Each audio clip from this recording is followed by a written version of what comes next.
Merci Grégoire, merci Jean-Louis et merci Digital 113 pour cette invitation. Ravi d'être parmi vous et merci à ce meeting. Je vous propose en fait, je vais vous partager mon écran avec d'abord un PowerPoint. Je pense que tout le monde ne sait pas exactement ce qu'est la réalité virtuelle et surtout, je voudrais faire la part des choses entre réalité virtuelle et augmentée qui souvent est confligogène. Faire un point là-dessus, les différentes applications qu'on peut y avoir d'un point de vue industriel au départ, mais rentrer très très vite dans le médical. Je vous montrerai ensuite ce que nous on a fait et j'étayerai avec les études scientifiques que l'on a menées venant attester l'utilité de ce que l'on peut proposer avec la réalité virtuelle. Si jamais il y a trop de lag, faites-moi signe ou Laurent, tu m'appelles sur le téléphone au cas où, parce qu'effectivement, j'ai une connexion qui n'est pas excellente ici. Donc voilà, je ne vais pas présenter, je suis donc le président fondateur de Revinax avec un passé dans la neurochirurgie pédiatrique. Au tout départ, ce que je veux vous expliquer, voilà, c'est qu'on parle de réalité étendue. Réalité étendue correspond à la réalité virtuelle plus la réalité augmentée et aussi notre notion qui s'appelle réalité mixte, mais qui est plus une notion en marketing et qui peut faire confondre les gens, donc on va vraiment simplifier. Ce qu'il faut savoir en fait à la base, c'est que la création de ces différents environnements se fait à partir des mêmes types de logiciels, des mêmes types de moteurs.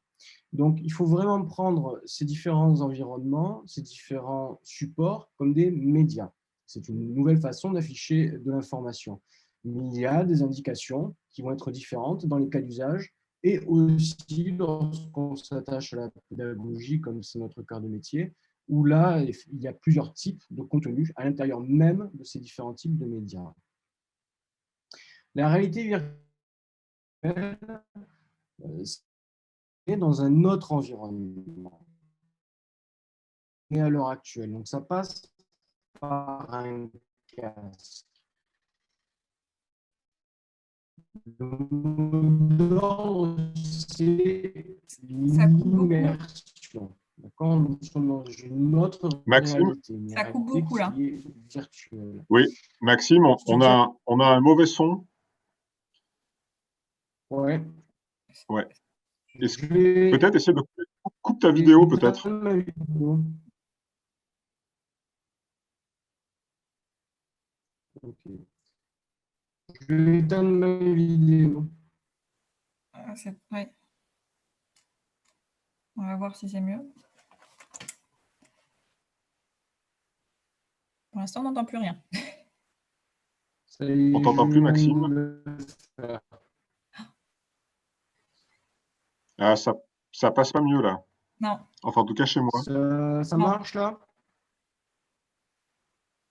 On dirait. Là, ça a l'air pas On mal. va essayer. Là, je ne parle plus en fait, c'est pour ça. J'attends. Ah non, ouais, non, Là, c'est vous m'entendez maintenant? assez mal, mais Ah, on va réessayer, voir si c'est mieux là, comme la vidéo coupée. à partir de quand? Ça a Alors, coupé à partir. Est-ce que là, il allait m'entendre? Là, on est mieux. Ok. Donc, ce que je disais, c'est que là, et recoupez-moi, sinon je vais envoyer à Laurent le PowerPoint. Ok. Donc, la réalité virtuelle, c'est l'engagement émotionnel. On est dans un autre environnement, ce qui va permettre en définitive de pouvoir faire vivre une expérience. Mais on est coupé du monde réel par un casque. Et c'est la pratique de la réalité virtuelle, c'est vraiment de pouvoir transmettre une notion. Les premières applications qui ont été en réalité virtuelle d'un point de vue industriel, au tout départ, c'est le jeu vidéo. Le jeu vidéo, parce que c'est de là que ça vient. C'est largement attardé dessus aussi. Puis ensuite, c'est l'immobilier, le tourisme, pouvoir se déplacer, enfin, vivre dans un autre environnement, tester un autre environnement. Les autres types d'applications peut être des réunions, de type Skype, complètement dit holographique, mais ce n'est pas une holographie, hein, c'est se projeter dans une autre réunion avec d'autres intervenants souvent sous forme d'avatar, comme c'est le cas lorsqu'on utilise par exemple la plateforme de Facebook, ou alors avec une reconstruction de la personne, des mises en situation, notamment autour de l'armée, ça en est beaucoup servi. Bien sûr, les pilotes d'avion qui ont été les premiers professionnels à vraiment utiliser la réalité virtuelle. Et puis la médecine, la chirurgie qui est en train de l'adopter. Les applications médicales en réalité virtuelle, donc la réalité virtuelle, encore une fois, cet engagement émotionnel, cette immersion qui va pouvoir être utilisée d'un point de vue psychocognitif. Donc, il y a tout un travail qui peut être fait sur l'empathie. Je vous mets à la place de quelqu'un d'autre en train de vivre une nouvelle situation. Pour un patient, ça peut être aussi la prévisualisation d'un parcours qu'il va avoir à effectuer. Et on peut aller jusqu'à l'hypnoanalgésie. Donc ça, c'était par exemple lorsqu'on est au bloc opératoire sous anesthésie, avoir la possibilité, en définitive, de jouer sur cette forme d'hypnose qui est pratiquée pour détourner l'attention et faire ainsi moins ressentir l'intervention. Je pense que Situker parlera notamment de cette approche psychocognitive. Psychocognitif vers toutes les applications VR thérapeutiques avec le traitement des phobies, la rééducation vestibulaire. Franck, je ne t'ai pas demandé le droit à l'image, mais j'ai trouvé ça sur Internet et ça fait longtemps que tu es sur ce diaporama, je te le précise. Et là, même la rééducation motrice qui se développe. Pour les applications chirurgicales pures, en réalité virtuelle, on va avoir de l'apprentissage, enseigner l'anatomie, puisqu'on va pouvoir se retrouver physiquement dans un monde différent en face, par exemple d'une reconstruction 3D d'un organe que l'on va pouvoir tourner dans tous les sens, pénétrer à l'intérieur, avoir des plans de visualisation qui sont différents de ceux que l'on a d'habitude.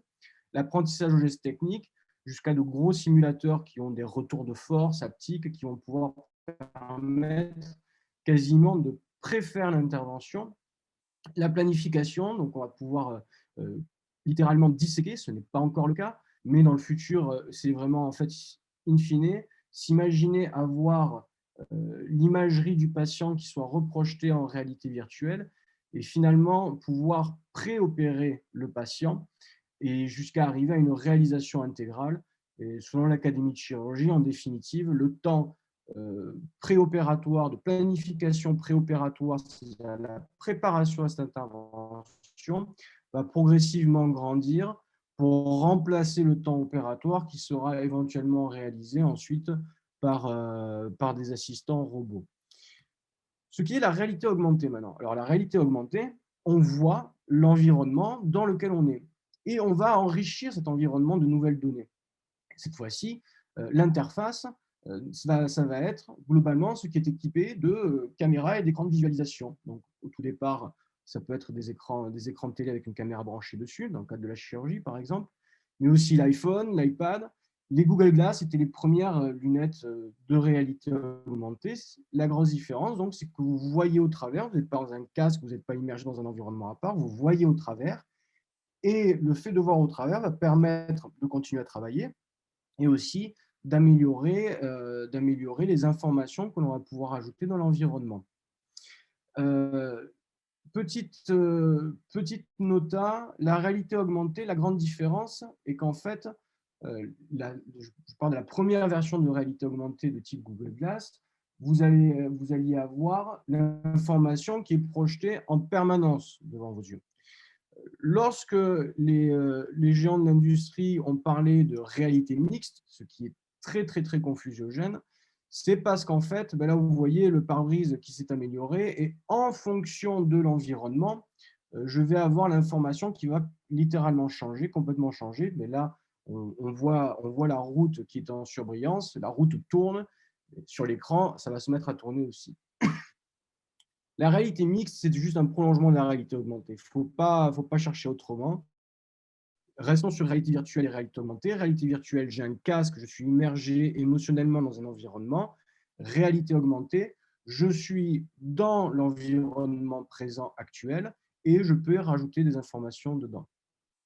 Les applications, encore une fois, le jeu vidéo, puisque ça vient de là, avec Pokémon Go, c'était de la réalité augmentée. Le tourisme, on va pouvoir faire reconstituer au-delà des ruines des grands bâtiments.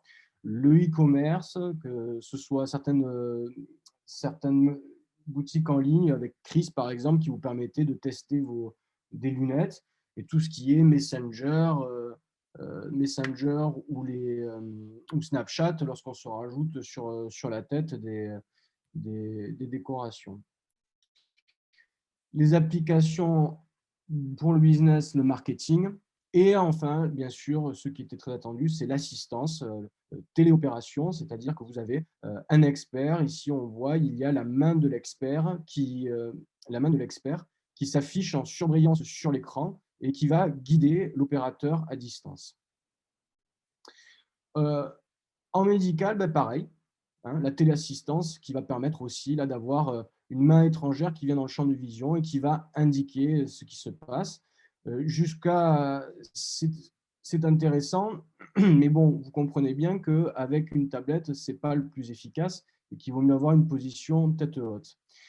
Le Graal pour la réalité augmentée au bloc opératoire, ce sera d'avoir une superposition parfaite de l'imagerie du patient sur son corps. C'est-à-dire, la vision, c'est par exemple sur une fracture de l'os, de pouvoir mettre en place, de voir cet os au travers du membre, limitant ainsi, par exemple, l'utilisation des rayons X. Cette superposition est déjà plus ou moins possible, notamment pour des chirurgies dites endoscopiques, célioscopiques, c'est-à-dire lorsque l'on met la caméra dans l'abdomen. Et en fait, par exemple, c'est utilisé pour le foie. Et on comprend parce que là, qu'est-ce qu'on a comme réalité augmentée? On avait un dispositif qui est une caméra avec un écran de visualisation. Donc, la caméra de l'endoscope va filmer l'environnement. Le logiciel va caler surtout, par exemple, le foie du patient, l'imagerie du foie du patient sur le foie actuel du patient et va permettre, via l'écran de visualisation, de se repérer. Donc, il vaut mieux quand même aller aussi vers quelque chose pour les chirurgies qui n'utilisent pas l'endoscopie, qui sont en position tête haute. C'est le cas de l'HoloLens. Donc, l'HoloLens, c'est la nouvelle grande version de réalité augmentée. On va venir caler l'image du patient sur le corps du patient et on le voit au travers de ses lunettes. Il y a eu une approbation de la FDA sur l'utilisation en 2017. J'ai cherché exactement en quoi ça consistait, cet approval, parce que c'est un hardware et que quel logiciel était derrière. Bref, ça va aider en tout cas dans un premier temps à faire du repérage. On ne peut pas l'utiliser à l'heure actuelle encore en paire procédurale de toute une chirurgie, par exemple, parce qu'il y a beaucoup d'autres notions physiques, notamment viscoélastiques, de déformation des tissus, que l'on ne peut pas totalement prévoir à l'heure actuelle, que ce soit avec ou sans réalité augmentée. Et les choses avancent et déjà, là, on sait déjà qu'on pourrait au moins repérer l'incision. Donc, on peut rajouter beaucoup d'informations. On peut faire aussi appel à des données de la littérature, aux données du patient et venir les rajouter dans son champ de vision sans que ça gêne l'intervention en elle-même, mais pour permettre d'assister durant la procédure.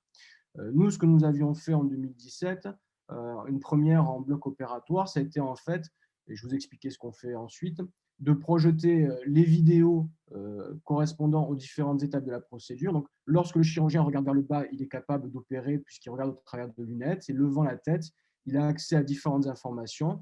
Nous avions mis le scanner préopératoire, donc l'imagerie qui lui permet de décider de quelle est la taille des vis qu'il doit mettre en place, la vidéo qui permet d'avoir les différents temps de l'opération et une reconstruction 3D. Maintenant, je vais venir à ce que nous avons fait. Donc, si Laurent, peut-être rapidement, tu pourrais partager ton écran juste pour montrer l'environnement.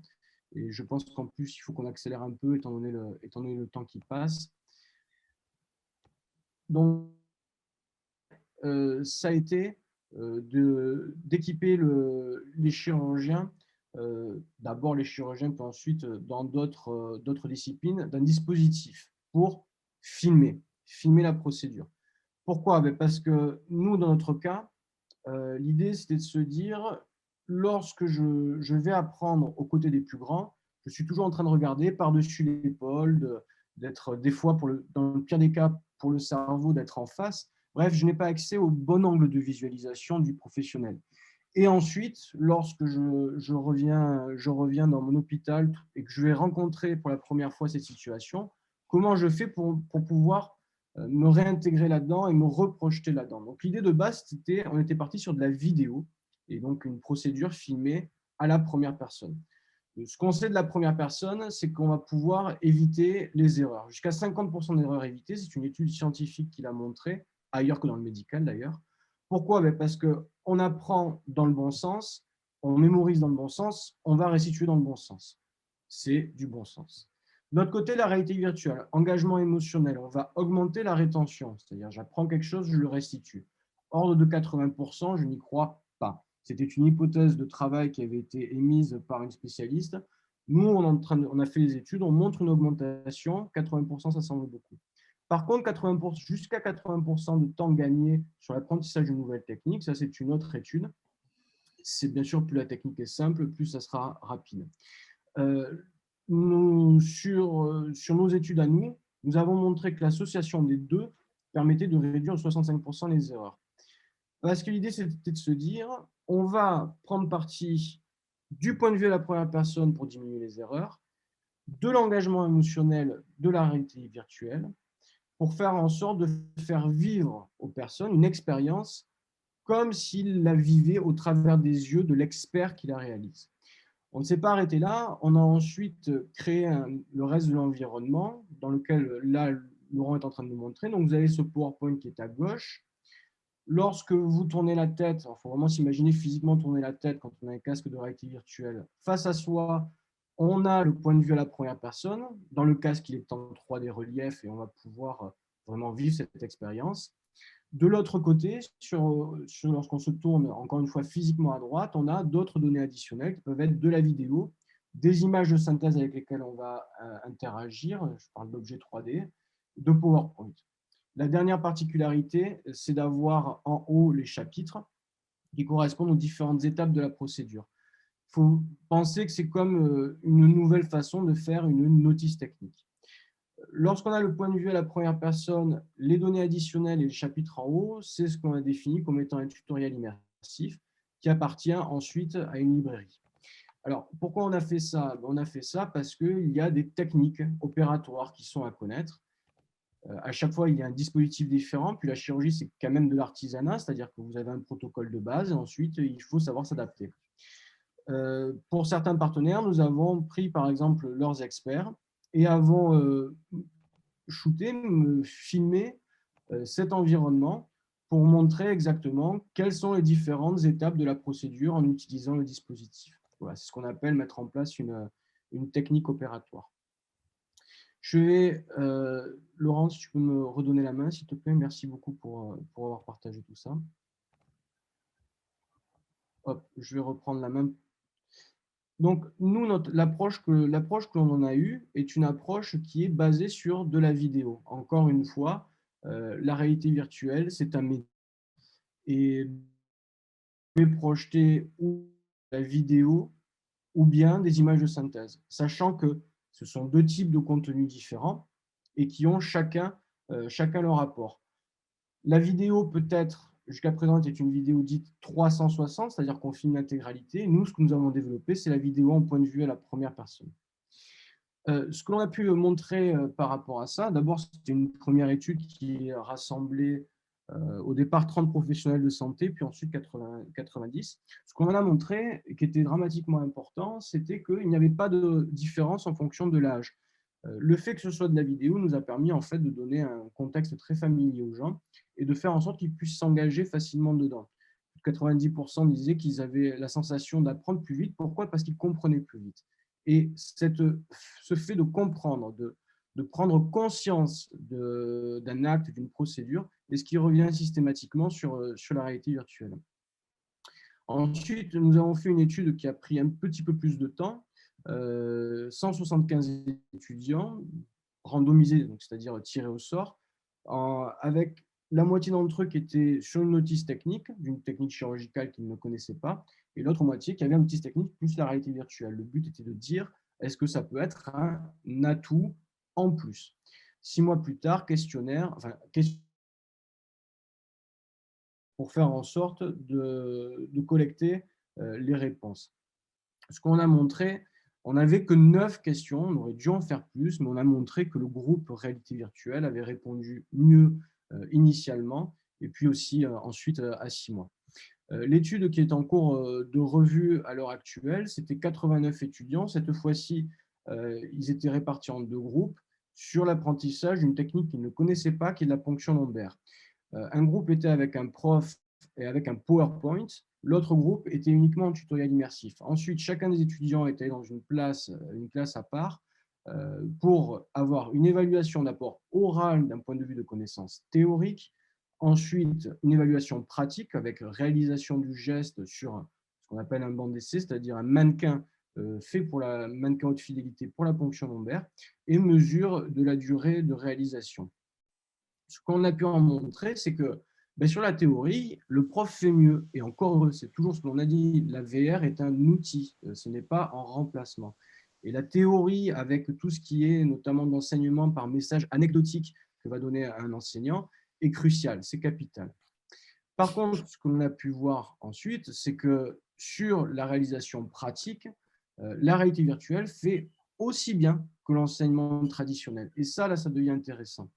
La dernière chose, c'est lorsque l'on compare le temps de réalisation de la procédure consécutive, les étudiants passés en réalité virtuelle ont réalisé 5 à 6 fois plus rapidement la procédure, avec en plus une homogénéisation de ce groupe, c'est-à-dire qu'il y a une standardisation dans le message qui est transmis. Au regard des erreurs, il n'y a pas photo, la prof apporte pour la théorie, la VR apporte, dans notre cas, pour la pratique. Et ce qu'on a montré, en fait, c'est que nous étions capables de diminuer jusqu'à 65% le nombre d'erreurs en comparant les 2 groupes. Comme autre cas d'usage que nous avons fait, à l'heure du Covid, nous avions créé nous-mêmes du contenu sur étagère à destination des infirmiers. Nous devions faire des tests en école, et puis la crise a débarqué. On a créé 8 tutoriels de plus en une semaine, spécifiquement pour le Covid, avons développé l'application sur téléphone portable qui permet de transmettre avec ou sans casque de réalité virtuelle. Ce que on a profité pour faire cette étude scientifique, ce que l'on retrouve de très intéressant, c'est le fait d'avoir gagné en confiance dans la pratique du geste pour 88% d'entre eux.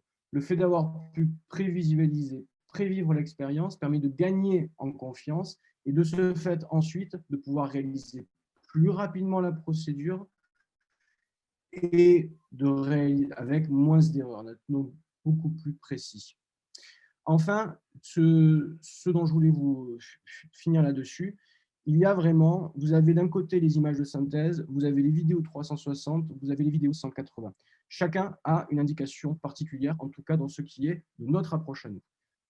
D'un point de vue du conceptuel, on veut transmettre un message conceptuel. Il n'y a pas photo, c'est les images de synthèse. Le gros problème des images de synthèse, c'est souvent le coût, sauf si c'est sur étagère, bien entendu. C'est souvent le coût et des fois quelques difficultés dans le temps de développement et pour le déploiement. Mais là, il n'y a pas photo. Pour ce qui est du comportemental, vous pouvez utiliser des images de synthèse lorsqu'elles sont sur étagère, parce qu'elles existent déjà, et donc là, le coût est moindre, mais s'il faut créer des out from the scratch, ça coûte beaucoup plus cher. On peut avoir les vidéos 360 qui sont efficaces, très efficaces aussi, ou les vidéos 180, c'est-à-dire ce que l'on fait nous. Enfin, pour la pratique, c'est là où les images de synthèse peuvent être limitées parce que c'est beaucoup plus difficile de trouver sur étagère, ou du moins, on ne va pas pouvoir être exhaustif sur le nombre de contenus créés. Donc, nous prenons plutôt des micro-modules pédagogiques en images de synthèse, c'est-à-dire quelque chose qui permet d'assister juste sur une partie sans faire un serious game de A à Z. Par contre, pour le côté pratique, là, les vidéos 360 ne servent à rien, puisqu'on a toujours finalement ce point de vue qui est biaisé, c'est-à-dire qu'on est toujours cette tierce personne. On ne va pas profiter de la réalité virtuelle pour surpasser la réalité. Voilà, j'ai essayé de rattraper le temps du retard à l'allumage. Je m'en excuse. J'espère ne pas avoir été trop long et avoir été suffisamment clair. Je vous remercie. Maxime, merci beaucoup. C'est parfait. Écoute, 21 minutes, donc ça va. Ah, c'est bon. Je n'ai pas perdu la main là-dessus. C'est très raisonnable. Alors, merci beaucoup pour cette belle présentation.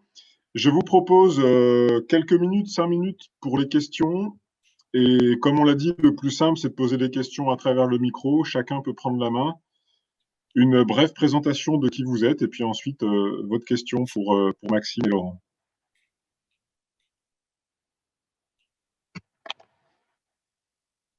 Alors, est-ce que quelqu'un a une première question, qui est toujours la plus dure?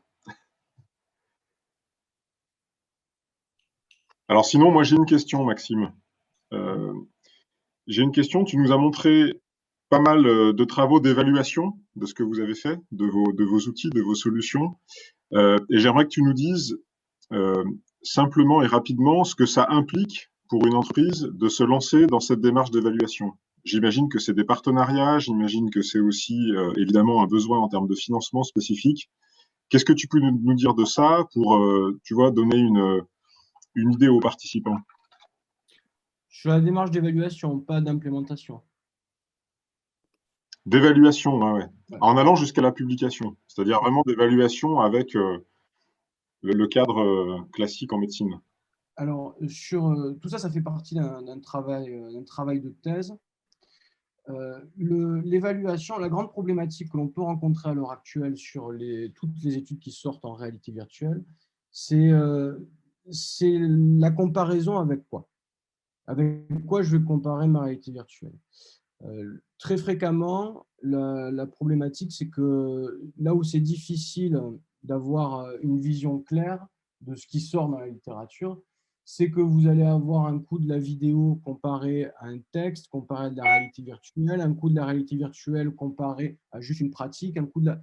Il n'y a pas de standard en définitive. Donc c'est pour ça que à étudier la réalité virtuelle, il faut partir sur un type de réalité virtuelle, clairement, et se concentrer ensuite sur une démarche qui doit être vraiment pas à pas. La première fois, on a la première étude, on la sort avec l'ajout d'une notice technique.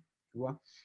On savait, bien entendu, très probablement que ça allait améliorer, mais encore faut-il le prouver. Donc, il faut vraiment prendre ces étapes pas à pas. Premièrement. Deuxièmement, il y a des biais qui sont à prendre en cause du fait de la réalité virtuelle. Il y a plusieurs biais et qu'on ne découvre qu'une fois qu'on a commencé ces études. Donc, c'est là où il faut pouvoir faire attention. Il y a le biais de la première fois.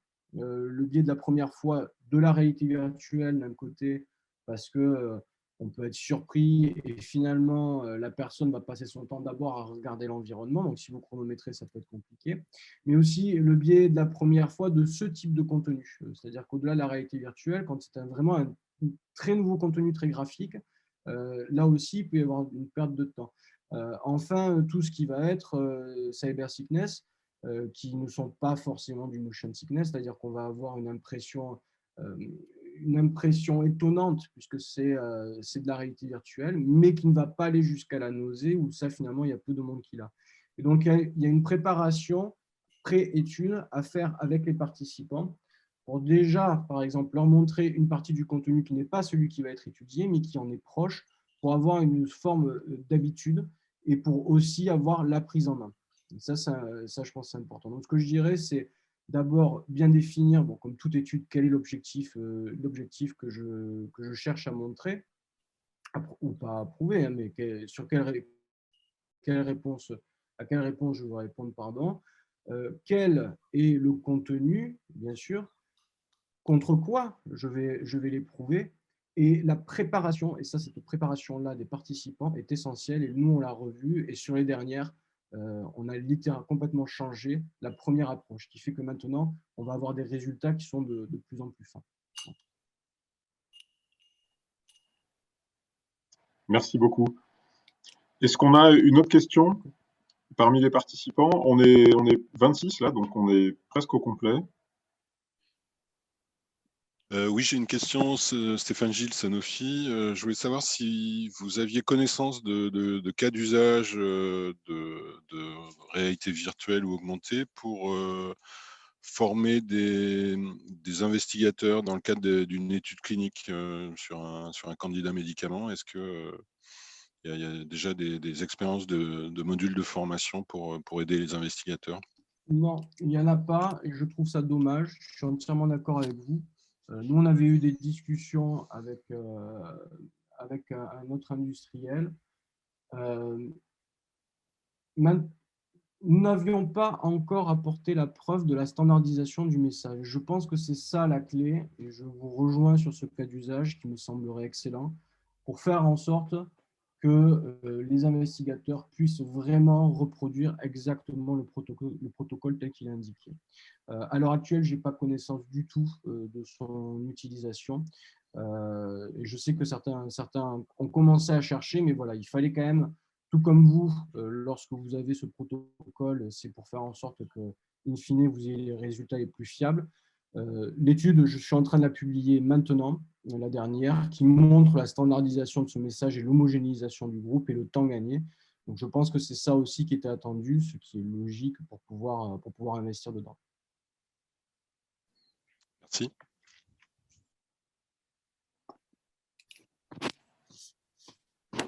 On a le temps pour une dernière question.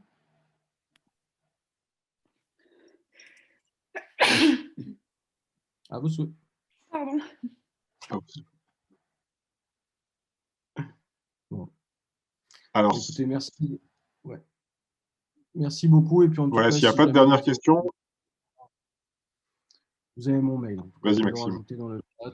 Je vais rajouter dans le chat mon mail et si vous avez des questions autres ou qui vous viennent plus tard, avec plaisir pour y répondre. Et comme tu le disais, Grégoire, dans la démarche scientifique qu'on a, il est arrivé aussi des fois de conseiller pour la mise en place d'études. Ce sera avec grand plaisir, si quelqu'un a besoin.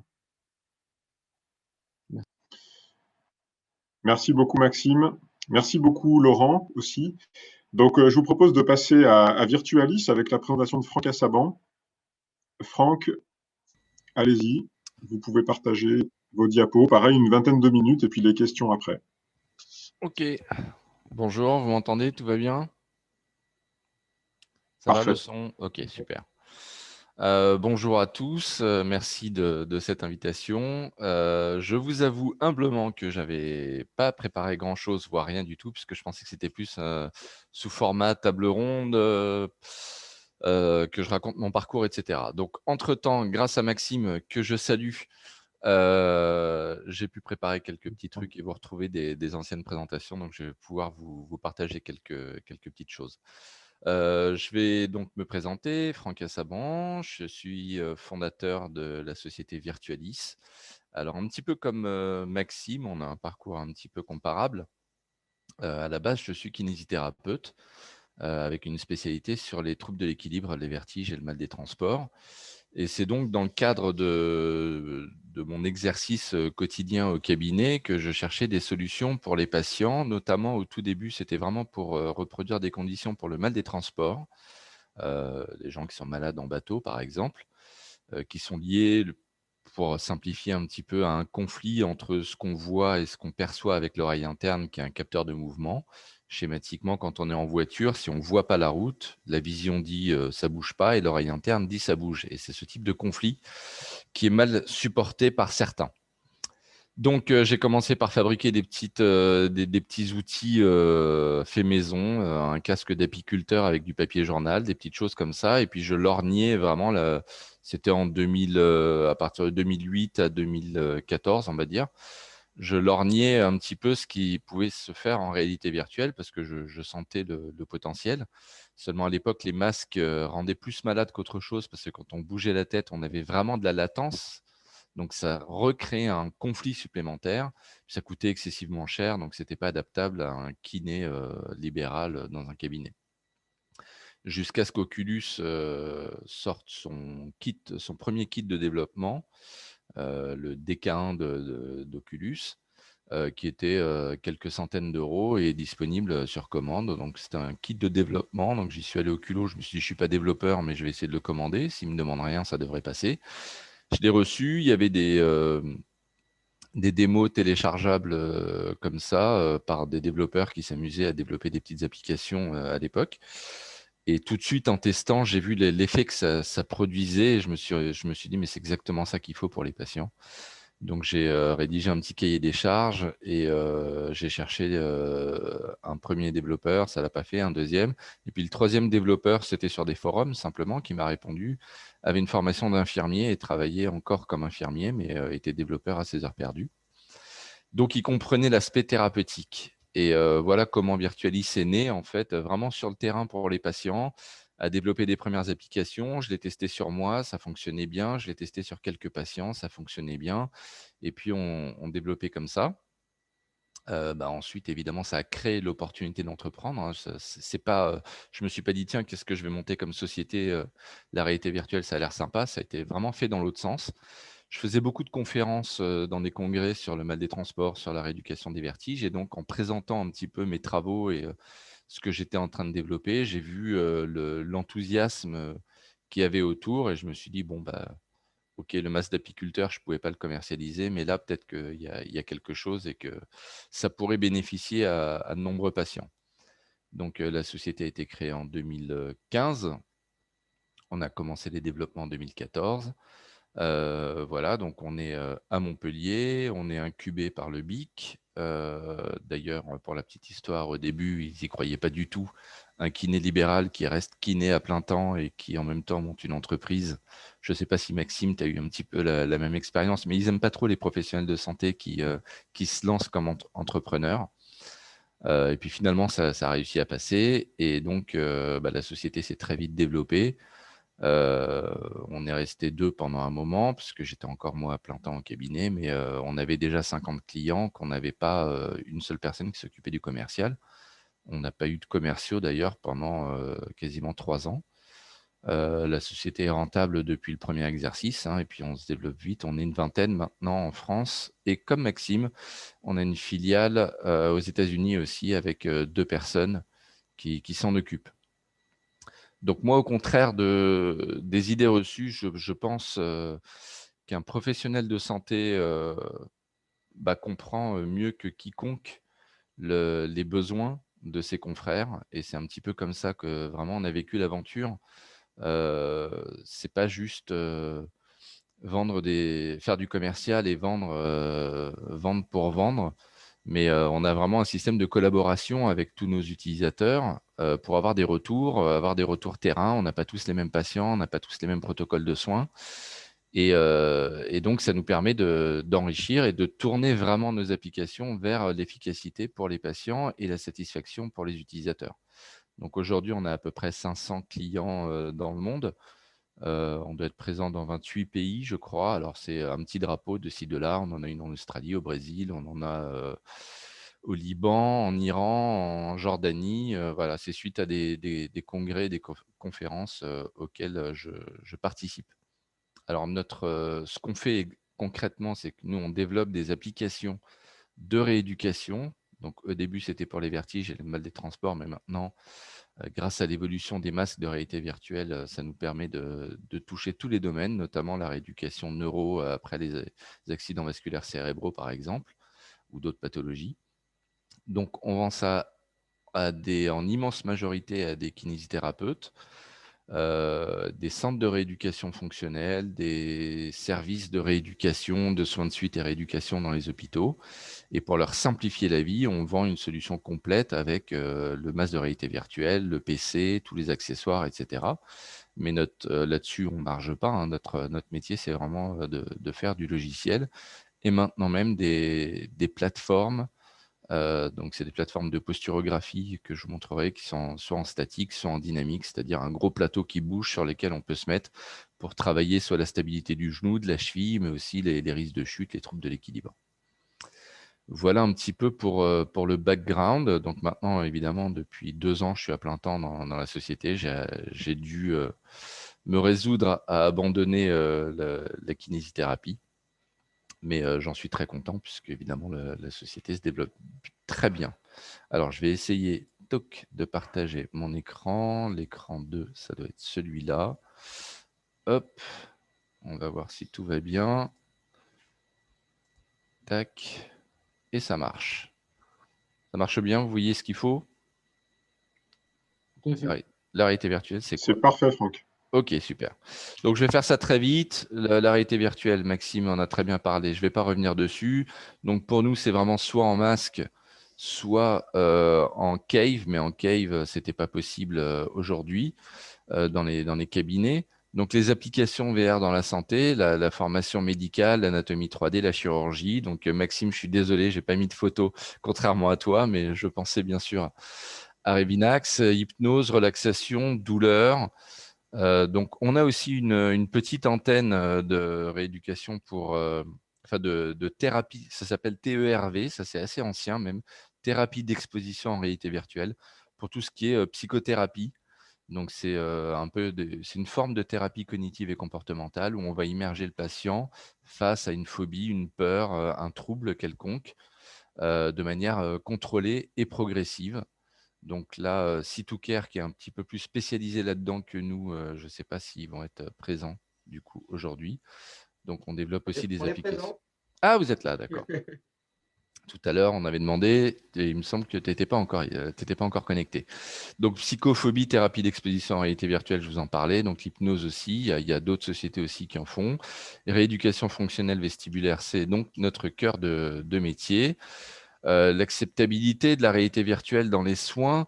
Donc, dans les années 2000, on parlait beaucoup de la VR sickness dont Maxime a parlé tout à l'heure. Donc, la techno n'était pas mûre, il y avait de la latence, il n'y avait pas assez d'images par seconde. Le framerate, c'est ça.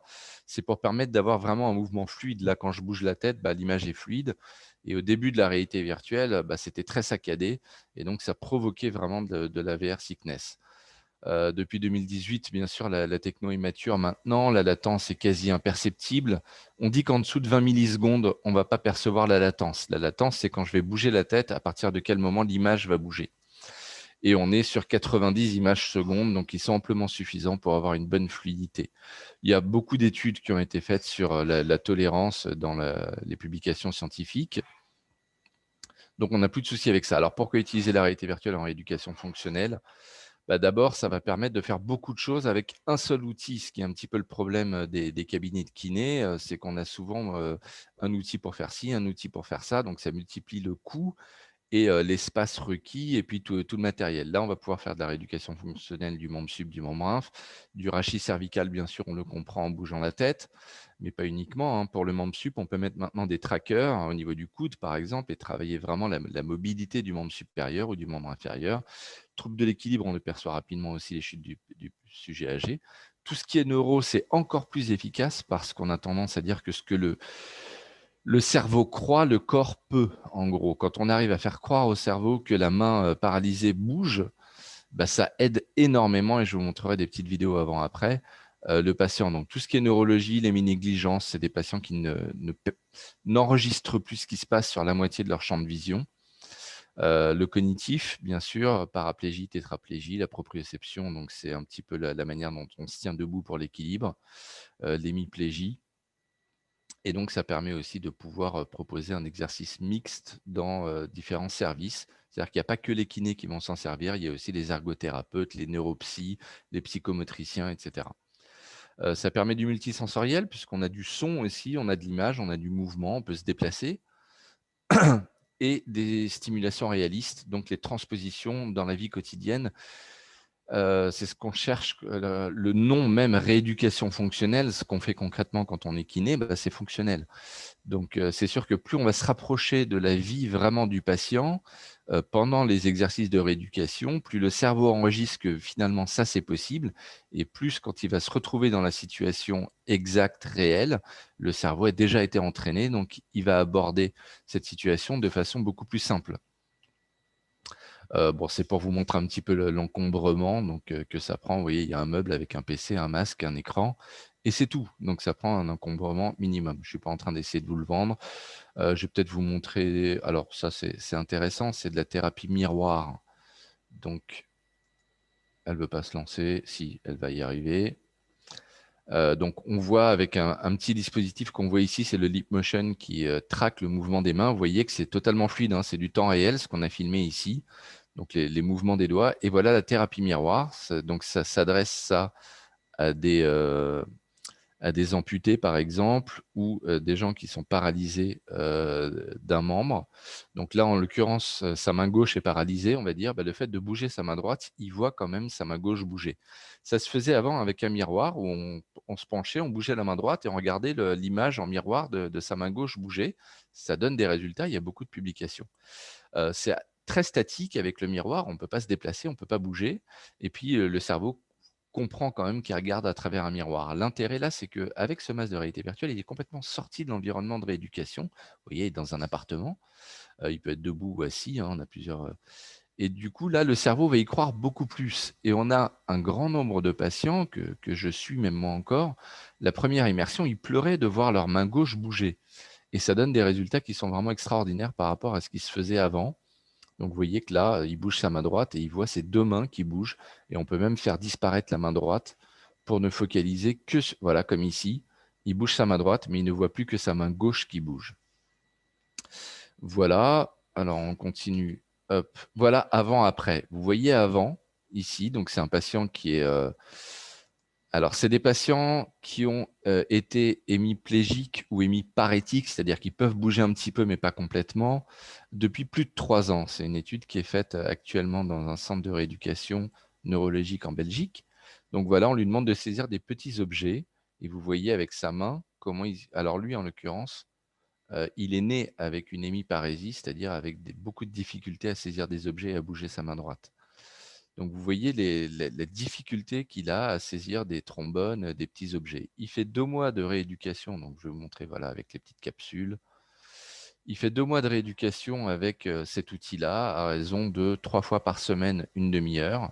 Et voilà ce qu'il est capable de faire après. Vous voyez que c'est quand même vraiment spectaculaire. C'est un petit peu l'objet de notre travail, c'est de rendre la fonction au patient à travers la réalité virtuelle. Donc, ce n'est pas juste ludique. Et vous verrez que pas mal de nos applications ne sont même pas vraiment tournées sur le terme ludique, mais vraiment sur l'efficacité et la rééducation. Donc là, on en a un autre. Voilà, donc là, c'est 57 ans. Il a eu un AVC, donc un accident vasculaire cérébral, 2 ans et demi avant l'évaluation. Donc voilà sa main gauche qui est vraiment, pour le coup, paralysée, spastique, c'est-à-dire vraiment fermée. On lui demande de retourner des cartes. Vous voyez qu'il n'essaye même pas, il tape dedans. Et après 2 mois de rééducation, toujours pareil, avec le même protocole, vous voyez qu'il est capable de saisir et de retourner vraiment concrètement. Alors, je suis déjà à 15 minutes, donc je vais vous passer tout le reste. Voilà, on peut faire beaucoup de choses. Donc, c'était un peu pour montrer qu'on ne fait pas que de la rééducation des troubles de l'équilibre, bien sûr, mais voilà, on peut faire des simulations de conduite avec un volant et des pédales pour remettre le patient en conduisant de conduite sur autoroute, avec de nuit, de jour, des sorties, des entrées sur autoroute. Vous voyez qu'il y avait un petit panneau Nîmes. On est resté quand même un petit peu dans la région. Voilà, avec donc retour de la fonction au maximum. Voilà pour les membres inférieurs. Là, je fais des dips, des squats. Mais on peut imaginer le patient sur un fauteuil roulant qui se relève aussi. Voilà, donc je vais vous passer un petit peu tout le reste. Et quelques études cliniques. Voilà, on passe ça. Très bien. Je voulais vous montrer quelques images d'une plateforme de rééducation maintenant connectée. Alors voilà un petit peu l'outil, la plateforme. Vous voyez que ça demande un encombrement minimal. On la voit peut-être mieux ici. Hop, voilà un petit peu ce que ça représente. C'est pour vous montrer comment elle est maintenant, parce que les vidéos que je vais vous montrer qui ont disparu. Non, ben, je ne vais pas vous les montrer alors. Hein. Elle représentait plutôt ce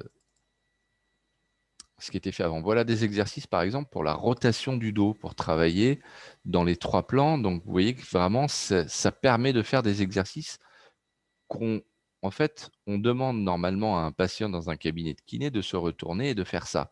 Sauf qu'il n'a pas de but, il n'a pas d'objectif, il n'a pas de score. Donc, si on le laisse 2 minutes et qu'on tourne la tête, il s'arrête, il ne trouve pas ça très motivant. L'intérêt là, c'est qu'il est en train de jouer. Donc là, il peint des objets. Vous voyez, il va chercher la peinture d'un côté, il fait une rotation pour aller peindre l'objet qui est ici de l'autre côté. Il va avoir un score et puis surtout, on va pouvoir lui mettre tout un tas en fait d'objectifs à atteindre. J'ai retrouvé la vidéo, elle est là. Pour une plateforme, cette fois-ci, donc une plateforme de rééducation dynamique qui va donc bouger. Je vous passe les détails, c'est vraiment pour vous montrer quelques petites images voilà, de ce que ça peut faire. Vous voyez que là, il fait du ski, il est sur un plateau même mobile. On va pouvoir régler un petit peu la quantité de mouvement. Donc là, c'est pour les transferts à droite-gauche. Vous voyez qu'il peut bouger vraiment dans tous les sens. Il est sur un plateau qui suit ses mouvements. Donc, ça permet de se déplacer latéralement de droite à gauche, mais ça permet aussi de gérer son équilibre en entier. On peut rajouter des déstabilisations avec des bosses. Et toujours pareil, il a un objectif à atteindre. Il doit passer entre les portes. Ici, on a autre chose avec un oiseau qu'on doit faire passer à travers les cerceaux. Vous voyez qu'il est toujours sur un plateau mobile. Et on peut rajouter aussi l'intérêt de la réalité virtuelle par rapport à ces plateformes-là, c'est qu'on peut rajouter aussi de la double tâche, c'est-à-dire que quelqu'un va plutôt tomber en essayant d'aller chercher quelque chose. On a tendance à oublier qu'il faut utiliser aussi les membres supérieurs. Donc voilà, on a rajouté des filets à papillons avec des papillons. Donc la réalité virtuelle, ce n'est pas uniquement par la vision, ce n'est pas uniquement des mouvements de la tête, mais ça peut être appliqué voilà, avec des mouvements comme ça à tout type vraiment de rééducation et de manière très dynamique en se déplaçant, en bougeant et en ayant, du coup, vous voyez, concrètement, on met le masque à un patient et le patient, voilà, on a des outils de relaxation comme ça, on a des outils pour travailler les temps de réflexe. Donc ça peut être utilisé avec des patients âgés, bien sûr, et des patients en neurologie, de toute pathologie, y compris lourde, hein. On fait des séances plus courtes à ce moment-là, quand on a un patient qui vient d'avoir un accident vasculaire cérébral. Il va supporter en temps de concentration dans le masque, peut-être 3, 4, 5 minutes. Voilà, des applications pour travailler des inclinaisons du dos, pour travailler les troubles de l'équilibre et se maintenir en équilibre avec des déstabilisations visuelles. Celle-là, je vous l'ai montré déjà pour les rotations du dos. Et puis voilà, donc plus sportive ici sur les petites plateformes statiques, d'autres exercices sur plateforme pour travailler vraiment la manière de se pencher d'un côté ou de l'autre. Voilà, et bien, écoutez, j'en suis à 20 minutes, donc je pense que c'est pas mal. Et puis maintenant, je vais pouvoir me concentrer sur vos questions. Alors, je vais arrêter le partage. Voilà. Merci beaucoup, Franck, pour cette belle présentation. Donc, même système, on se laisse 5 minutes pour des questions que vous posez en direct. Alors, la parole est aux participants. Je vous mets mon email en même temps, voilà, sur le chat. Parfait, on l'a reçu.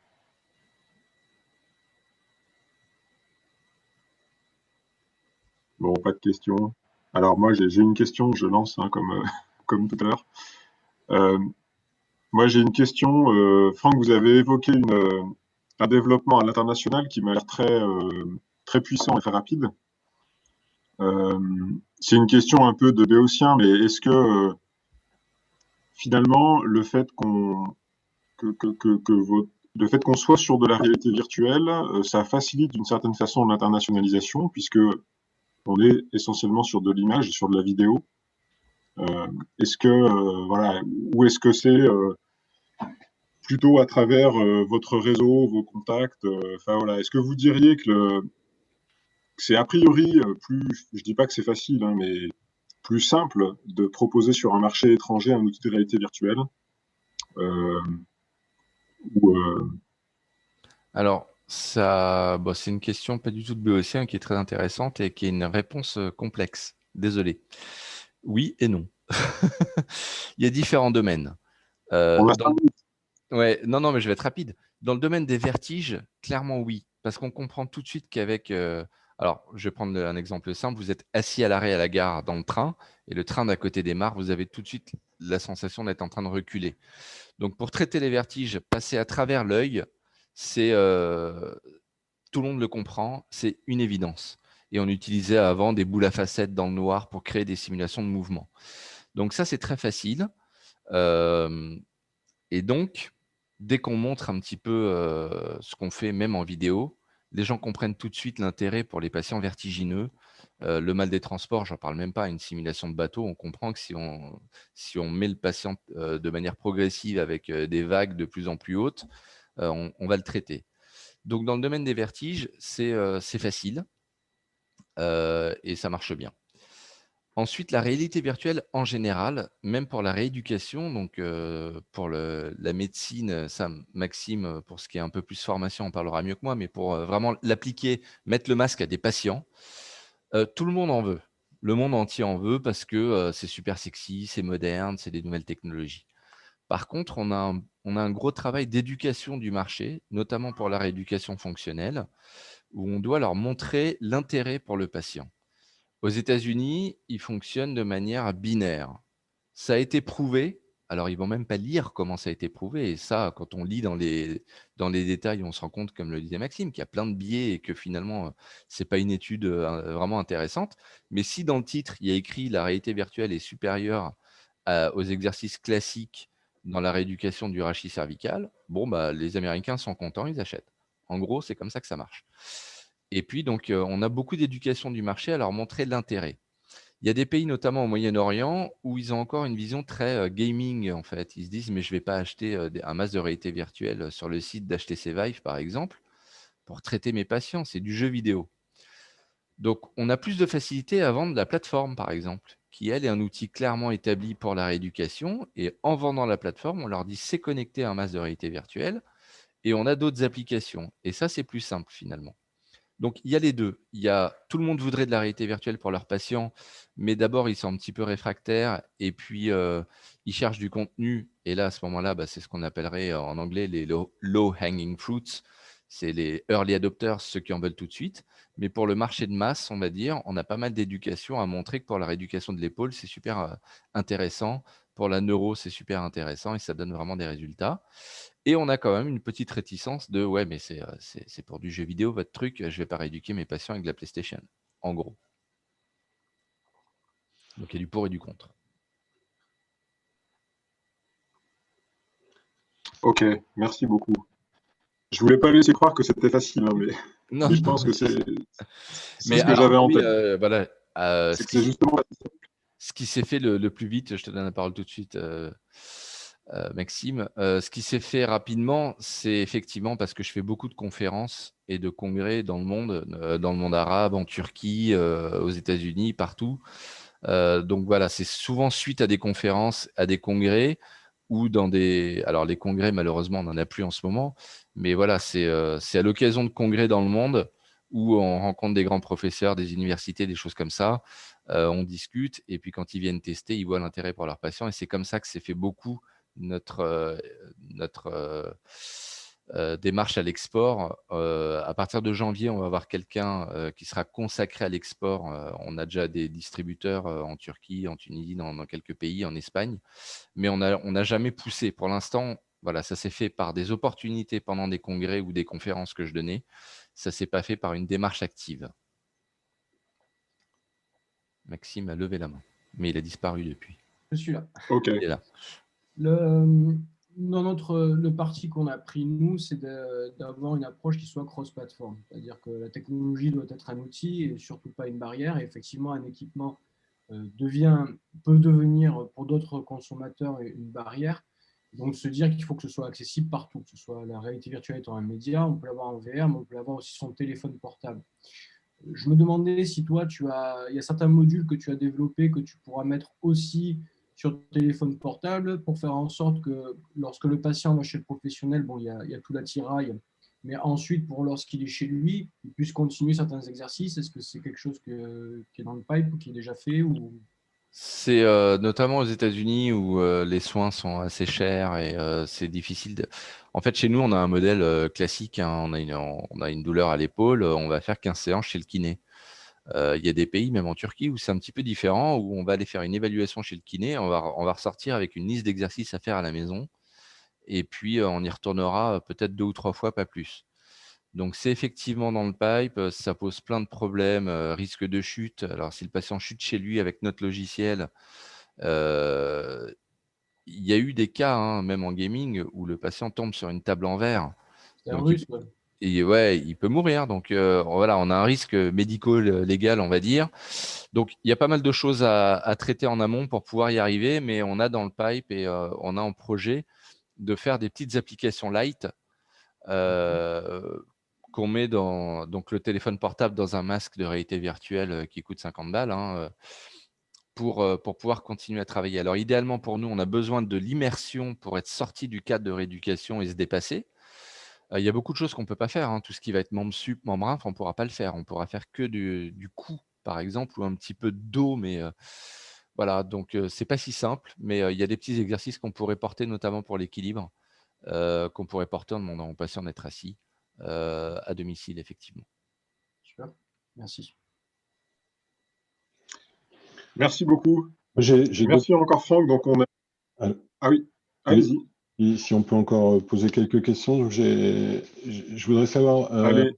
si vous avez connaissance de réglementation par rapport aux patients. Est-ce qu'il y a, par exemple, si on s'adresse à des patients en pédiatrie, est-ce qu'il y a un âge limite pour l'utilisation de ces solutions ou pas?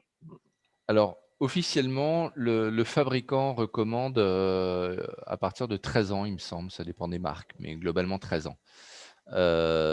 Nous, en accord avec les pédiatres, enfin c'est plus des services de pédiatrie dans les hôpitaux, on se permet d'outrepasser un petit peu ça, parce que, bon, de toute façon, ça va être à la responsabilité de l'utilisateur. Dans nos conditions générales de vente, on a écrit qu'il fallait que ce soit à partir de 13 ans.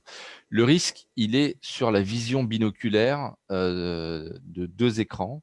Alors, il ne faut pas s'imaginer qu'on a l'écran près des yeux. Bien sûr, il y a des lentilles qui dévient les rayons lumineux et qui font qu'on fait le point à l'infini, hein. Donc, c'est juste un risque sur le développement de la vision stéréoscopique de l'enfant, qui serait sur une utilisation prolongée. Donc, j'ai eu beaucoup de discussions, même avec le chef de service ORL à la Fondation Rothschild à Paris. Il n'y a aucun risque sur des utilisations courtes. Donc, sur les enfants de 8 ans, on est présent, par exemple, à l'hôpital Robert Debré pour enfants à Paris.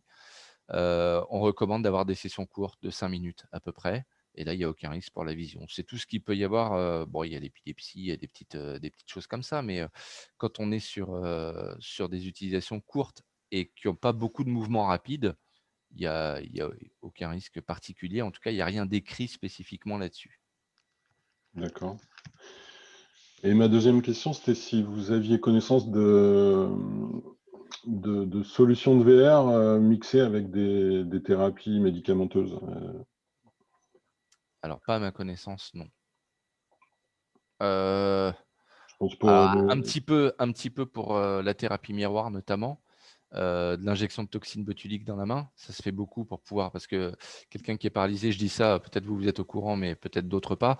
Quand on a un accident vasculaire cérébral et qu'on a une hémiplégie, donc une paralysie d'un côté du corps, la main va avoir tendance à se refermer, à être spastique, on appelle ça. C'est-à-dire qu'en plus on va tirer dessus et plus elle va se refermer.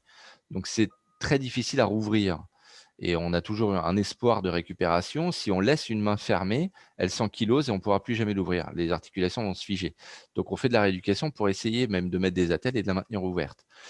Donc, il y a des injections de paralysants musculaires, de toxines botuliques, pour pouvoir justement rouvrir la main et pouvoir travailler plus efficacement. Donc là, oui, le service en Belgique, par exemple, essaye avec ou sans toxines botuliques, mais pas Péros, pas de médicaments, en tout cas pas à ma connaissance aujourd'hui. Il y a beaucoup d'études qui se font dans le monde. Malheureusement, il y en a très peu de disponibles avec les masques de réalité virtuelle puisqu'ils sont récents et que le temps de la recherche prend au minimum 3 ans, 4 ans avant d'être publié. Donc, ce qu'on lit souvent en virtual reality dans les papiers de littérature, c'est plus de la Wii ou de la Kinect, qui ne sont pas de la réalité virtuelle, mais du biofeedback, que de la vraie réalité virtuelle immersive. Il y a j'ajouterais juste que sur la thérapie, et thérapie qui peut être faite à domicile aussi, il y a surtout ce qui est antalgie. Il y a une société qui prescrivait directement, enfin qui faisait prescrire par les praticiens 3 utilisations de 5 minutes par jour de tel environnement en réalité virtuelle. Il me semble que c'était arrivé à de bons résultats. Donc là, le mix thérapeutique était avec les antalgiques classiques. Ok. Ok. Merci beaucoup. Merci beaucoup, Franck. Merci, Maxime aussi. Merci. Je vous propose qu'on passe à la troisième présentation de C2Care avec Lucas Chauvin qui est connecté, j'ai vu. Lucas, vous pouvez prendre la main. Très bien. On ne vous voit pas pour l'instant. Je ne vois pas, pourtant j'ai mis la caméra là. Là, c'est bon. Bon, bah, enchanté à tous, c'est un plaisir d'être parmi vous. C'est un plaisir d'être parmi vous. Alors, attendez, on voit que Alors, on vous entend assez mal. En tout cas, moi, je vous entends assez mal. Vous m'entendez assez mal? Alors, attendez, je vais le casque, mieux.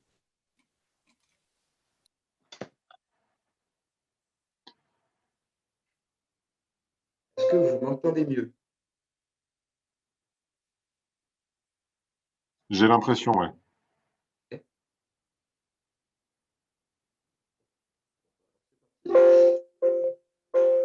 Non, en fait, Non, pas du tout. on a, je pense, une... Essayez peut-être de couper votre vidéo.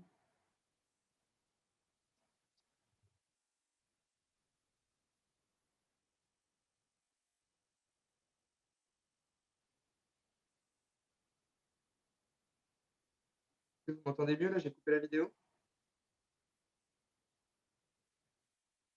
Non? Allô? Là, je pense que c'est bon. Ouais. Oui? Moi, je vais parler proche de l'écran.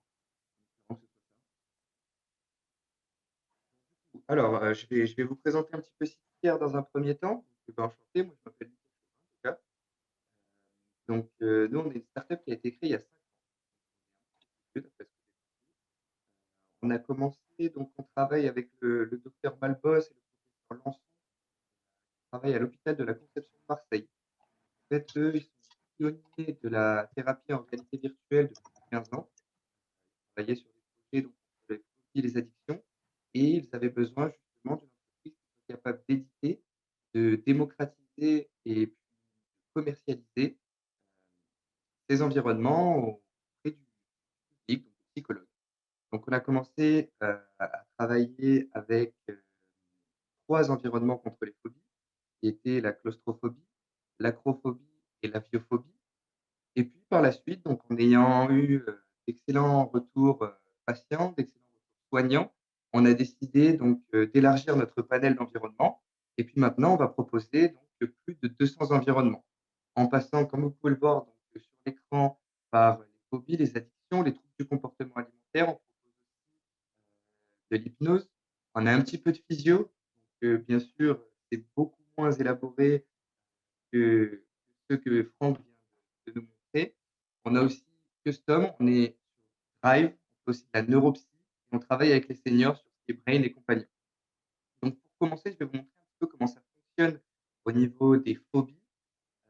Je vais vous montrer donc la différence qu'on peut avoir donc, grâce à l'exposition, par exemple au niveau des hauteurs. Donc, on a 2 types d'environnements. On va avoir des environnements qu'on a complètement élaborés qui sont en 3D et des environnements qui ont été prises avec des photos réelles qui vont mettre une immersion un petit peu plus grande auprès de notre patient. En revanche, grâce aux environnements en 3D, on a un panel d'outils qui est assez large. Donc, en fait, l'objectif, grâce à la mise en exposition, c'est de pouvoir travailler et de faire évoluer petit à petit l'anxiété de notre patient jusqu'à ce qu'il soit capable de maîtriser son anxiété pour justement se retrouver dans des situations réelles sans avoir des problèmes, sans avoir de problème. Alors, est-ce que vous m'entendez bien ou non? Ça coupe beaucoup. C'est toujours assez haché, ouais. D'accord. Pas trop. Ouais. Alors, on comprend pas très bien. Je sais pas si c'est la connexion ou... On est mieux là. On avait pourtant une bonne image vidéo, il me semble, hein, tout à l'heure. Ouais, c'est bizarre. C'est bizarre. C'est vraiment le Pas son. bon au niveau du son là? Ça coupe. Ouais, c'est très haché. Je ne sais pas trop quoi vous dire malheureusement. J'ai essayé de brancher le casque, j'ai essayé les... Alors, je crois sinon il y a une possibilité, je crois, de rejoindre en audio par un numéro de téléphone, il me semble. Angélique, tu confirmes? Oui, alors... Ce sera peut-être la bonne solution.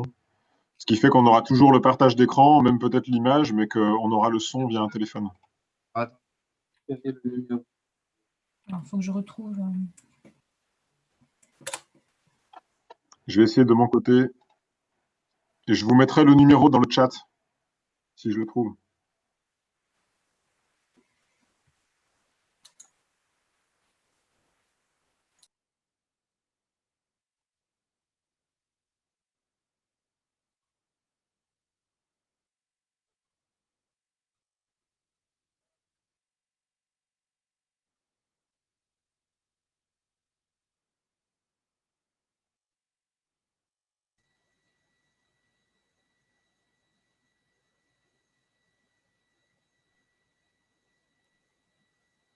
n'a pas le droit à une petite interlude musicale comme musique d'attente? En attendant. Si quelqu'un veut chanter, Je Je vais vais me répondre. chercher la guitare si vous voulez. allez. Attendez, je peux en mettre un peu de piano. Je vous ai mis, il y a 3 numéros d'appel, 4 numéros d'appel français, avec un code de conférence et un code de participant. Je pense que ça devrait fonctionner. Ouais, c'est ça, c'est ce qui devait être dans l'invitation.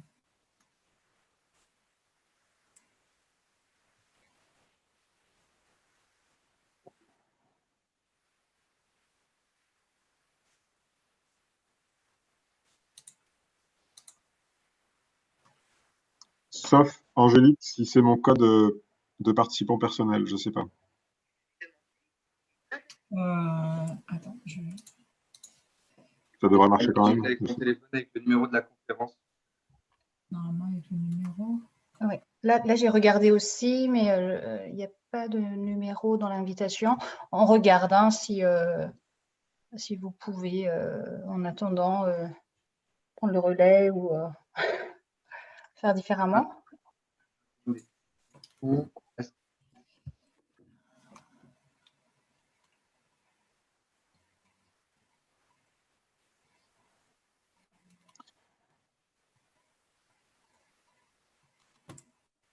Est-ce que vous auriez un code pour entrer dans le meeting? Parce que là, en mettant le numéro de la conférence, je peux me connecter avec mon téléphone, mais il me demande un code pour rentrer dans le meeting. 222 600.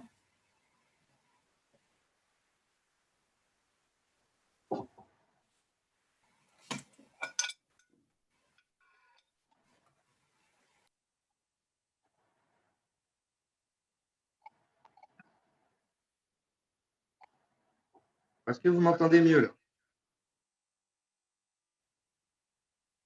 Oui, on vous entend. Ça a l'air bien, là, ouais.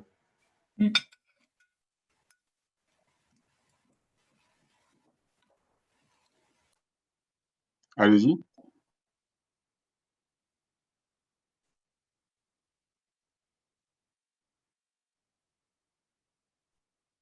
Là, moi, j'entends rien, je ne sais pas. Non, il n'y a pas de son. Non, Lucas, on ne vous entend pas, là. Est-ce que là, vous m'entendez bien? Oui, il y a un petit peu un écho. Alors,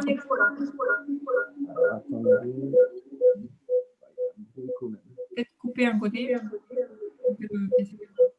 Coupez le son de votre ordi, je pense.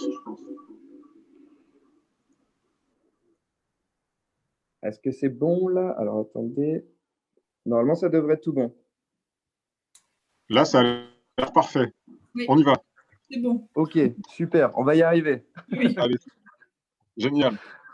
Ok, donc du coup, j'en étais où? Je voulais vous montrer donc du coup la différence entre les deux environnements. Comme je disais, nous, l'objectif, c'est de mettre le patient en situation pour pouvoir travailler sur son anxiété. Donc, on va y aller étape par étape. Donc là, on est sur des phobies, par exemple.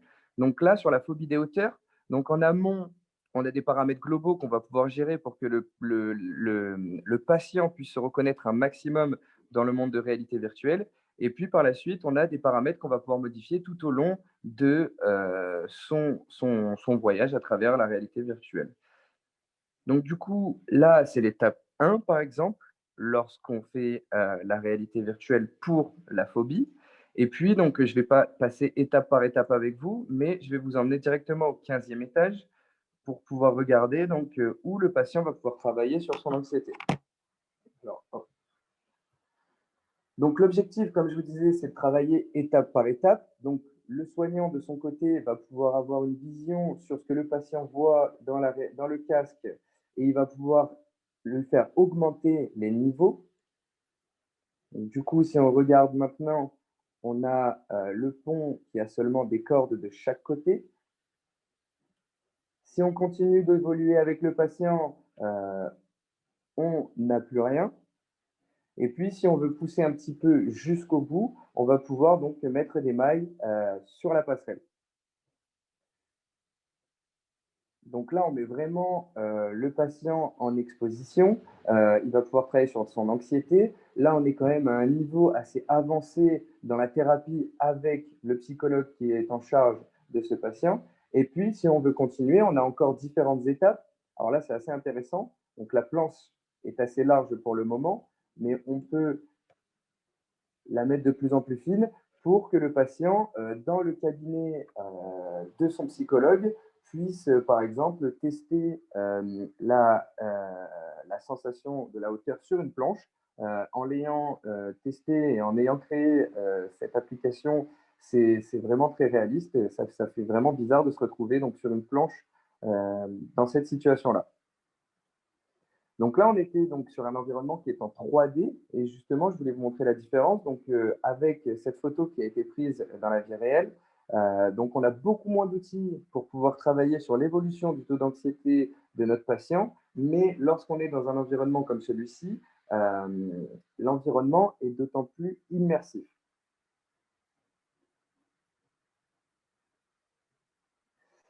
Pour travailler donc, avec les patients de cette façon-là, on sait très bien que ces patients qui vont être mis en situation vont avoir un petit peu des crises de panique, vont avoir le rythme cardiaque qui va s'accélérer.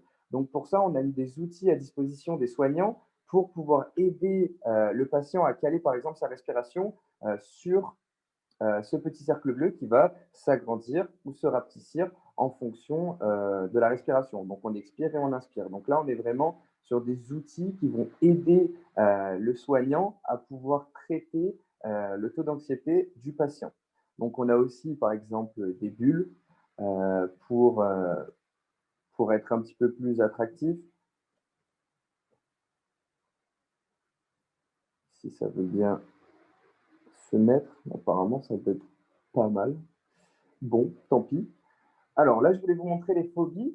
On est aussi, nous, vachement basé sur la relaxation, puisque lorsque, par exemple, on va mettre une personne en addiction, c'est-à-dire qu'on va créer un craving chez le patient, donc ça, c'est les 20 premières minutes où le patient qui est addict à une certaine chose, le cerveau va lui demander de répondre à cette addiction. Donc l'objectif, c'est de le mettre en situation pour qu'il ne soit pas réceptif à cette demande de son cerveau pendant les 20 premières minutes. Et lorsqu'on a créé ça avec le patient, par la suite, il vaut mieux le mettre justement en relaxation pour qu'il puisse se calmer et redescendre en anxiété.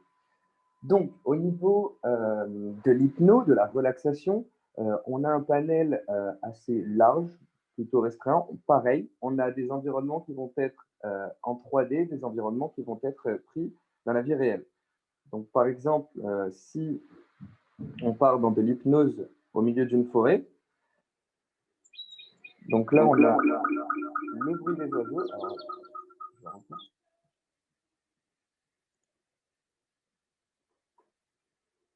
donc, on a normalement le bruit des oiseaux qui va pouvoir nous accompagner et on a aussi une voix d'hypnose. Alors que malheureusement, je ne peux pas vous faire écouter puisque nous avons un problème d'écho si jamais j'allume le son de l'ordinateur.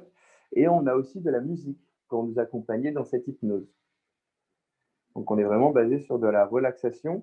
Dans ce type d'environnement, on ne peut pas se déplacer. On est bloqué à notre endroit. En revanche, si jamais je choisis un autre environnement qui est par exemple la plongée sous-marine, qui là est un environnement que nous avons créé de toutes pièces pour travailler en 3D, ça va se déplacer tout seul. Donc l'objectif est de remettre le patient assis sur une chaise ou allongé sur un canapé pour qu'il puisse se relaxer. Et la réalité virtuelle lui permet de changer complètement et ça aide beaucoup les gens qui, lorsqu'ils sont chez un psychologue et on leur demande d'imaginer, de se relaxer ou faire de l'hypnose, ils ont des problèmes un petit peu d'imagination, ils ont des problèmes pour se plonger dans l'hypnose parce qu'ils n'ont pas forcément ces idées en tête. Ça leur permet d'imager grâce à la réalité virtuelle et de déconnecter du monde réel, entre guillemets. Donc là, on était sur de l'hypnose et maintenant, je vais vous montrer, donc je ne vais pas tout vous montrer, bien sûr, je voulais juste aussi vous montrer aussi neuro. Alors, jusqu'à présent, je vous ai montré la phobie, où là, on était spécialisé depuis le début, ainsi que la relaxation avec l'hypnose. Et puis maintenant, C2Care, ça fait à peu près 2 ans, 2 ans et demi qu'on a choisi d'élargir notre panel d'environnement pour pouvoir répondre aux demandes de neuropsy, d'ergontologues aussi, pour pouvoir faire aider les malades qui sont atteints de sclérose en plaques, de Parkinson, donc les cérébrolésés en général, et puis aussi les seniors qui souffrent de perte de mémoire ou ce genre de choses. Donc grâce à ça, en fait, on va les remettre en situation dans un supermarché. Donc là, en amont, moi, j'ai choisi donc d'aller acheter des œufs et des pâtes sur la liste de courses. Et puis, donc, le patient va se déplacer dans le monde de réalité virtuelle où on va lui donner une liste de courses et il va falloir qu'il aille justement, grâce à sa mémoire, donc on est beaucoup sur les mouvements exécutifs, aller chercher dans les rayons donc les pâtes et les œufs, voire plus si jamais vous choisissez de mettre plus d'aliments sur la liste de courses, pour les mettre dans son caddie et puis par la suite aller donc à la caisse et puis payer. Donc on est sur des questions comme que dois-je faire, comment je le fais, et puis après je le fais, et puis après on fait un débrief avec le soignant sur comment on l'a fait. Donc là, puisqu'on n'est pas dans le casque de réalité virtuelle, malheureusement, je ne pourrais pas attraper avec les contrôleurs les aliments. C'est juste pour vous montrer brièvement. On a aussi ajouté, ces derniers temps, la crise sanitaire. Donc, on peut mettre vraiment les gens aussi pour de la réhabilitation sociale, le masque pour couvrir le visage des avatars dans la réalité virtuelle. Et puis, lorsqu'on a fait ce qu'on avait à faire dans le supermarché, on va pouvoir aller à la caisse et puis faire un débrief avec ce qu'on a fait ou pas. Donc, on va me rendre ma liste de courses. Forcément, si j'avais pu attraper les aliments dans les rayons, j'aurais coché les pâtes et les œufs. Mais on a aussi un certain système de motivation grâce à la durée d'exposition. Et donc, ça permet pour des personnes, comme je le disais, un petit peu cérébrolésées, de se réhabituer à des mouvements de la vie réelle avec un certain système de motivation, avec un certain système de points et un suivi patient que le médecin, enfin, que le psychologue ou le docteur en général va pouvoir avoir avec le patient. Et puis, alors je voulais juste vous montrer une petite dernière chose, puisque c'est quelque chose qui vient de sortir lors de la dernière mise à jour. On a créé des chambres Snozelen. Alors, les chambres Snozelen sont normalement, ont été créées pour des personnes atteintes de la maladie de l'autisme ou de démence, ou aussi beaucoup pour les seniors. Et puis, en fait, c'est une chambre ou une salle avec beaucoup de couleurs, avec beaucoup d'images, qui permet à ces gens-là de canaliser justement toute cette excitation, toute cette démence, grâce à un certain volume d'informations en même temps. Donc, cette chambre Snozelen, on va pouvoir remplacer les carrés bleus par des images que notre patient nous a passées ou qu'on estime intéressantes pour travailler avec lui. Donc là, on se retrouve dans cette chambre. Et puis, on a différents types de jeux. Alors, si j'avais les contrôleurs, je pourrais vous montrer comment taper sur les boules pour pouvoir faire de la musique. Donc, c'est pour canaliser son énergie. De même ici, avec les petites boules, donc on a des raquettes qui vont nous permettre de pouvoir jouer avec les boules. Ici, on va pouvoir travailler aussi sur le côté sensoriel, puisque lorsqu'on va taper sur cette boule avec la barre que j'ai dans la main, ça va vibrer. Donc, on est vraiment sur un côté psychologique et de la remédiation aussi cognitive. Et là, on a des maracas. Donc, on a aussi le son qui va nous rejoindre et ça va pouvoir nous permettre de travailler sur énormément de choses avec différents types de patients. Voilà, donc moi, j'ai fait à peu près le tour. Je ne vais pas tout vous présenter. C2Care, c'est une entreprise qui est en perpétuelle évolution et c'est pour ça qu'on marche sous forme d'abonnement. Nous, on a une mise à jour à peu près tous les 6 mois avec des choses qui vont venir s'ajouter au panel d'environnement qu'on propose, avec soit de nouveaux environnements, soit de nouveaux outils qui viennent, on va dire, optimiser l'environnement qu'on a déjà. Et on essaye d'accroître un maximum le potentiel de la réalité virtuelle pour pouvoir aider et optimiser le soin patient, que ce soit pour des personnes chez un psychologue, que ce soit dans les EHPAD, que ce soit dans les cliniques. Voilà, on essaye de vraiment soigner le côté thérapeutique. Alors, est-ce que vous avez des questions? Je vais peut-être remettre la caméra. Voilà. Merci beaucoup, Lucas. On avait un très bon son, donc c'est parfait. Super. Est-ce que quelqu'un a une question? Oui, Lucas, tu peux peut-être arrêter le partage d'écran, comme ça on se voit tous. Ouais. Alors, attends. Merci beaucoup de ta présentation, c'est passionnant, c'est une utilisation superbe de la VR. Je vais poser la même question que j'ai posée à Franck tout à l'heure.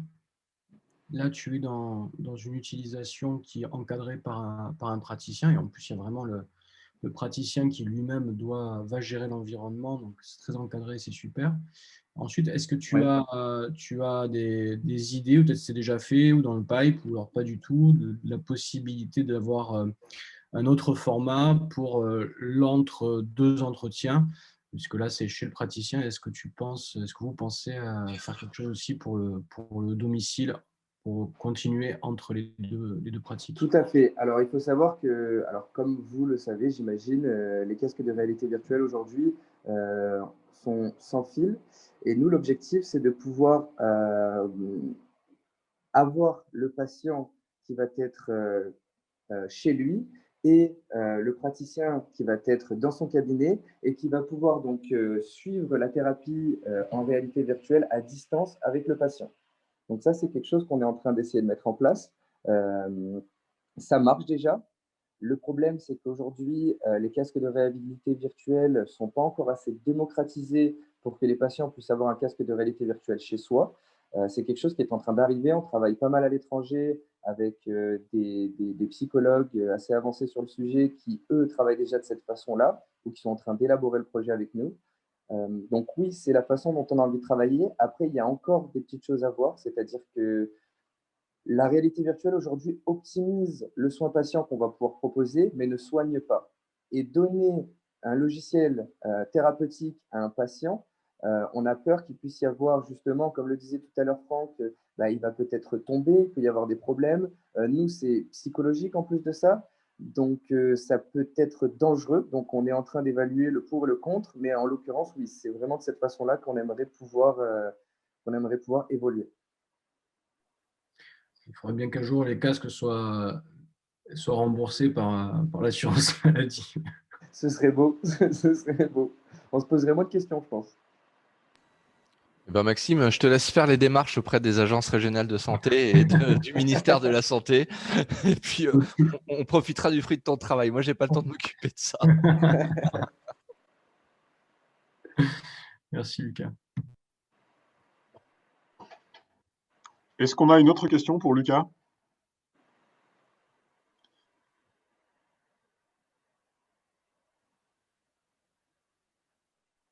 Alors, moi j'ai une question, sinon Lucas, sur le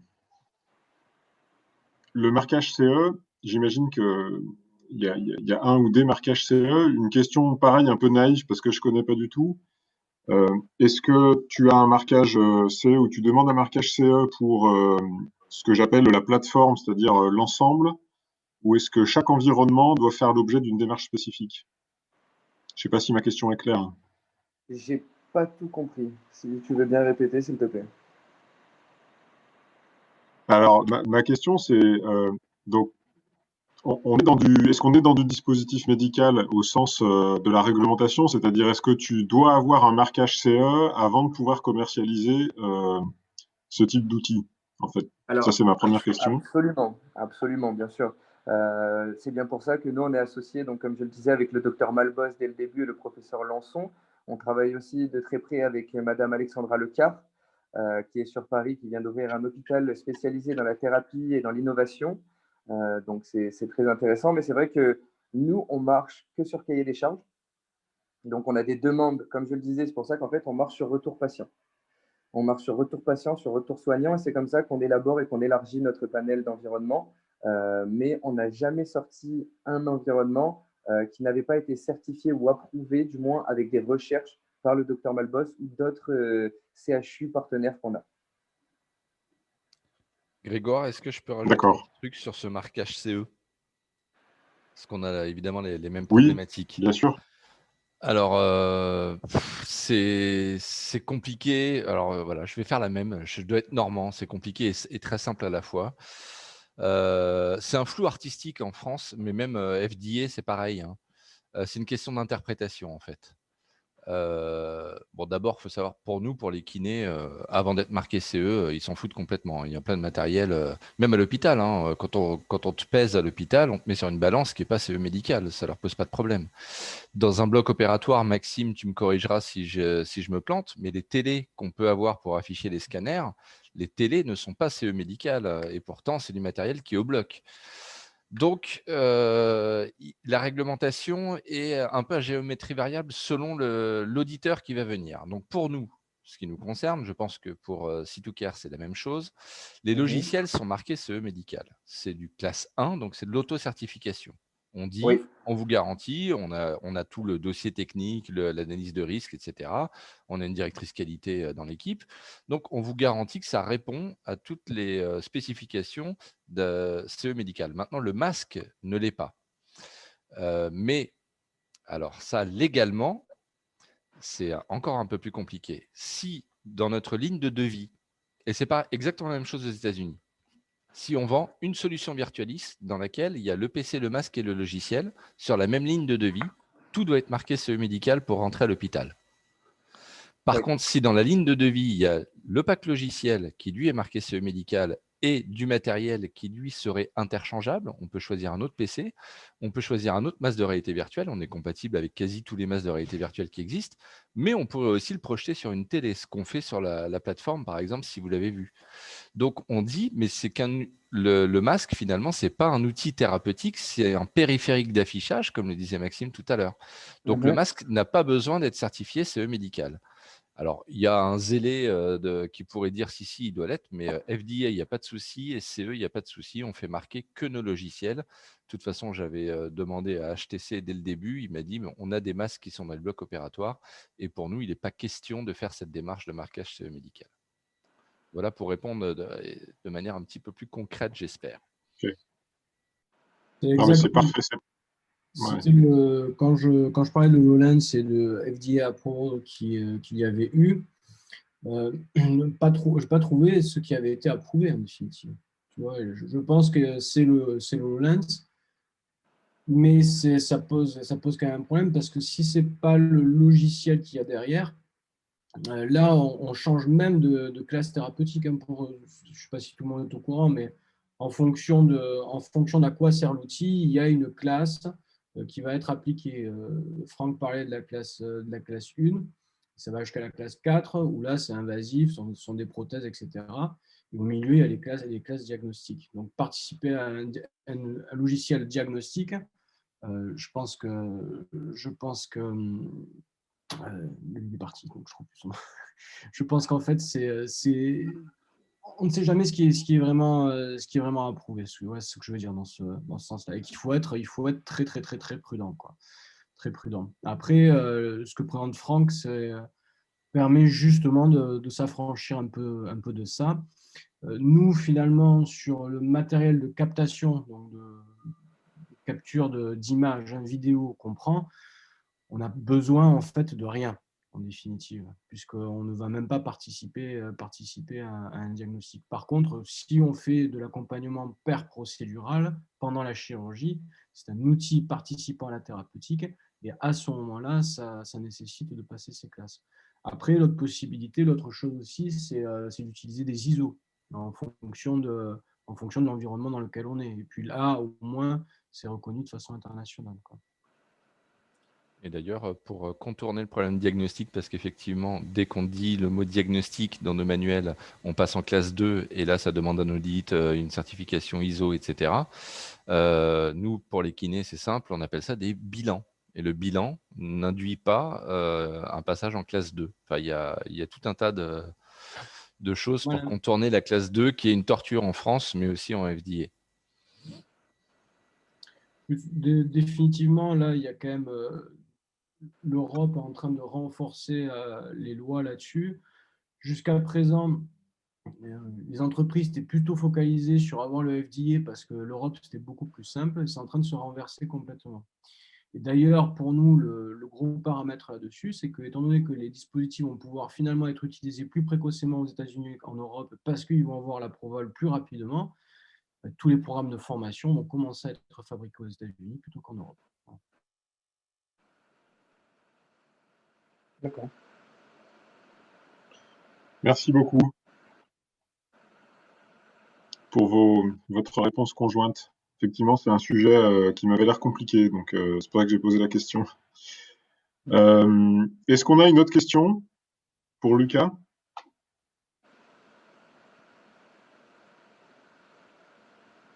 Bon, écoutez, je pense qu'on arrive au terme du coup de la factory.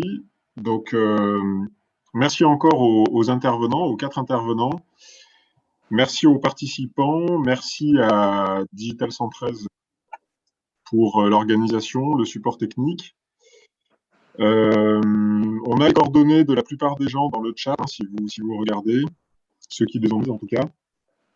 Et puis, on vous donne rendez-vous pour une prochaine factory e-santé qui reste encore à programmer, mais qui sera probablement sur un sujet qui est celui de la sécurisation des données de santé. Et donc, on vous tiendra au courant sur la date et les modalités exactes. Enfin, on sera en visio full, hein, ça c'est à peu près sûr. Là, il n'y a pas beaucoup de suspense, parce que ce sera en décembre a priori. Voilà, merci beaucoup à tout le monde. Et puis, bravo encore pour ces très beaux projets. Merci de nous avoir invités, ça fut un plaisir. Et bravo à tout le monde, c'est des projets très très intéressants, tout ce qui se passe là. Merci beaucoup. Merci à tous. Merci aux intervenants et merci à Grégoire Mercier, donc copilote de la Factory Santé. Et rendez-vous donc au prochain atelier. Et bon appétit à tout le monde. Bon appétit. Bon appétit à tout le monde. On n'en peut plus.